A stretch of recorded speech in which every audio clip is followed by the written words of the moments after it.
Bonjour tout le monde, je suis vraiment ravie de vous retrouver pour notre petit live du mercredi midi. Alors aujourd'hui, la vie s'est arrêtée sur le chapitre numéro 7. En fait, j'y vais tout de suite avec la reconnaissance de mes saboteurs. Puis je trouvais ça vraiment intéressant parce qu'il n'y a rien qui arrive pour rien. En tout cas, pour moi, il n'y a pas de hasard. Que des rendez-vous, puis je vais m'ouvrir d'ailleurs aujourd'hui, comme je le fais tout le temps, mais je vais vous partager vraiment en tranche de vie ce que je vis moi-même présentement en lien avec justement des croyances qui m'habitent et qui, je pourrais dire même, jaillissent, jasent, tiens, fortement à la venue de ma sortie, en fait de la sortie de mon livre en Europe le 13 janvier prochain. Alors bref, je vais vous lire la citation que j'ai publiée ce matin en lien avec ça, qui est dans mon livre. En fait, tiré de Fabio Volo, qui dit « Pendant des années, j'ai attendu que ma vie change. Maintenant, je sais que c'est elle qui attendait que je change. » Et j'ajouterais, je dirais, changer mes croyances pour faire le lien avec ce chapitre-là que je trouve vraiment intéressant. Alors, je vous en lis un extrait de mon livre « La libération de vos saboteurs, un à la fois, tranquillement, afin de voir naître chez vous des changements significatifs. » Je veux contribuer aux bienfaits que vous pourriez avoir en vous libérant de ce qui vous pèse dans votre vie. Apprendre à devenir conscient de vos saboteurs par amour pour les mettre en lumière et les accepter pour enfin les transmuter en positif.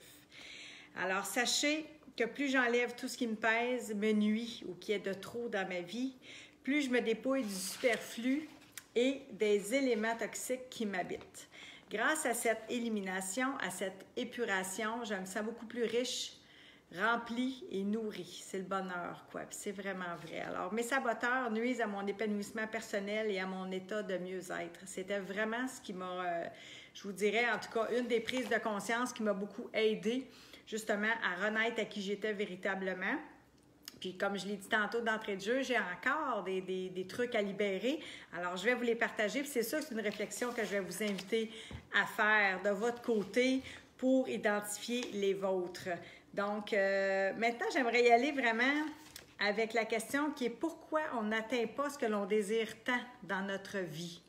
Je ne sais pas si c'est une question que vous vous êtes déjà posée, mais elle peut vraiment être révélatrice pour amorcer, je dirais, cette démarche-là. Alors, pourquoi on n'atteint pas ce que l'on désire dans notre vie? Bien, moi, je vous dirais que de mon côté, ma réflexion étant que c'est multifactoriel, mais que oui, les saboteurs, c'est-à-dire les croyances limitantes. Puis j'aimerais d'entrée de jeu ne pas vous inviter à vous sentir coupable parce qu'il y a beaucoup de croyances limitantes, des fois qu'on n'est même pas conscient qu'on porte ou en tout cas qu'on a acheté, puis on ne les a pas nécessairement, je dirais, acquises en conscience.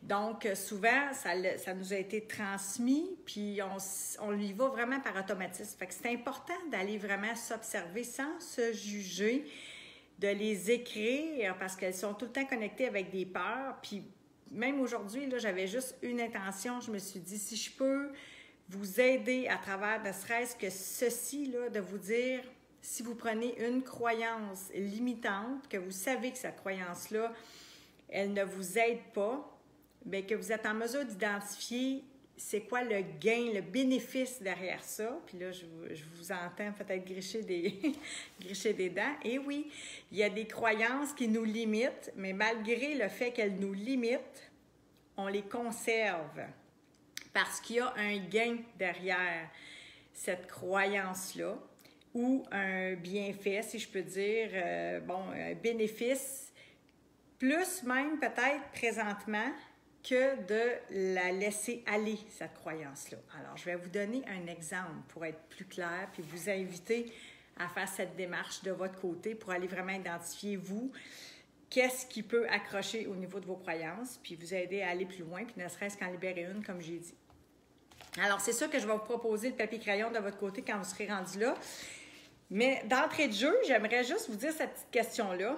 Derrière chaque croyance, pour moi, il y a vraiment une peur là, qui va nous limiter à rester dans l'inaction. OK? Fait que j'aimerais vous dire que derrière chaque peur, il y a un désir. Fait que juste ça, d'aller en prendre conscience qu'il y a un désir derrière cette peur-là, donc derrière cette croyance-là, à ne pas bouger. C'est la raison pour laquelle je vais dire qu'il y a un bénéfice, qu'il y a un gain, puis que je vais demeurer dans la situation. Alors, je vais vous donner un exemple. Présentement, je disais, bon, au début du live que mon livre va sortir en Europe, fait que c'est sûr que j'ai à cœur d'aller partager puis d'aller visiter mes amis, mes collègues en Europe. Mais bon, là, j'ai plusieurs choses au niveau professionnel. C'est plus au niveau professionnel, mais ça touche en même temps ma vie personnelle parce que ça peut toucher, si je prends cet exemple-là puis que je me dis que je veux aller en Europe puis que je veux amorcer une démarche professionnelle de ce côté-là, bien, c'est sûr que ça peut réveiller ma peur et ma paresse. Ça peut me faire peur aussi au niveau de ma liberté. Je peux avoir aussi dans la croyance que ça peut nuire aussi à ma relation de couple, ma relation familiale, puis que si je m'occupe trop de ma carrière ou de ma démarche professionnelle, bien que je vais délaisser ma vie personnelle. Alors, je peux avoir un paquet de peurs. C'est pour ça que je vous dis, c'est important d'en prendre conscience. Qu'est-ce que ça réveille comme peur? Vraiment, ce désir-là de dire j'ai envie de donner du temps à ce projet-là, à me réaliser. Alors, il y a plein ou une ou des croyances qui vont émerger de ça pour venir créer, si vous voulez, un genre de blocage, me donner raison que je suis peut-être mieux d'attendre, donc de rester dans l'inaction, puis qu'éventuellement, il y aura un autre train qui va passer. Alors moi, ce que j'avais envie de vous dire, si vous transposez mon histoire de vie avec la vôtre, là, si vous avez un rêve en ce moment, vous avez quelque chose que vous avez envie de réaliser, puis que vous sentez qu'il y a un blocage parce qu'il y a des croyances qui vous limitent à rester dans l'inaction, transposez ça dans votre réalité à vous, puis dites-vous vraiment ça, derrière chaque peur, il y a un désir, et quelle est ma croyance, quel est le gain dans le fond, à rester dans l'inaction en ce moment. Qu'est-ce que je gagne à ne pas bouger et qu'est-ce que je perds aussi à ne pas bouger, parce que c'est important. Puis là, j'ai envie de vous emmener encore plus loin parce que de vous dire avec beaucoup d'amour, pourquoi pas les deux? Parce que pourquoi pas l'un et l'autre? Pourquoi pas ne prendre soin, être capable de prendre soin de moi, de ma vie personnelle, de ma vie amoureuse, familiale, et aussi de me réaliser et d'oser traverser l'océan pour aller rencontrer mes amis européens et donner vie à d'autres projets professionnels. Fait que vous me suivez? C'est là où est-ce que j'avais envie de vous partager avec beaucoup de vulnérabilité ce que je vis en ce moment, ce que je suis en train moi-même de traverser comme type de croyance, qui n'est peut-être pas votre cas précisément dans cette croyance-là, mais qui peut vraiment faire écho avec votre tranche de vie puis qui peut vous aider vous-même à émerger, dans le fond, à transcender une croyance. Fait que vous aurez le choix à ce moment-là de me dire, je reviens à mon histoire pour vous la partager, est-ce que j'ai le choix, en fait? J'ai le choix de me dire que je peux faire l'un et l'autre par amour pour moi-même et non pas l'un au détriment de l'autre. Fait que ne serait-ce que pour ça, aujourd'hui, puis je vais vous noter aussi une petite question en dessous de cette vidéo-là pour vous aider à transcender vraiment vos peurs, à surmonter vos croyances limitantes, en tout cas, ne serait-ce que de commencer par une, pour vraiment vous élever, vous réaliser pleinement et vous libérer. Parce qu'une fois qu'on a fait la mécanique, si je peux dire, vous allez être capable d'aller vous libérer d'une deuxième et d'une troisième croyance. Vous allez être capable de vous libérer de ces chaînes-là qui vous retiennent à vous réaliser pleinement et à arrêter de penser nécessairement justement en termes avec ces croyances-là qu'on est toujours obligé de sacrifier quelque chose pour obtenir ou se réaliser ou faire ou être autre chose. Alors, c'est vraiment ça que je vous invite aujourd'hui, je vous le dis, d'aller vraiment voir les gains et les pertes en lien avec vos choix et à vous libérer de ces croyances-là qui vous maintiennent en fait dans l'inaction, dans la non-réalisation de vos rêves.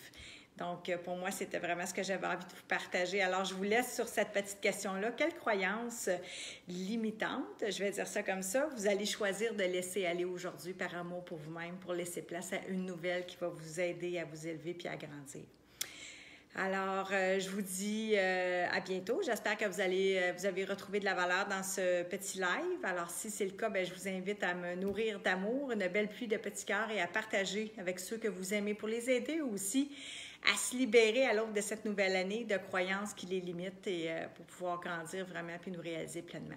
Alors, je vous dis à mercredi prochain qui sera notre dernier avant la petite relâche pour la période des fêtes. Alors, soyez au rendez-vous mercredi prochain, dès midi, même pas ce même heure. Alors, je vous embrasse tout le monde puis n'hésitez pas si vous avez des questions, posez-les dans les commentaires, je vais y répondre. Merci d'avoir été là, je vous embrasse. À bientôt.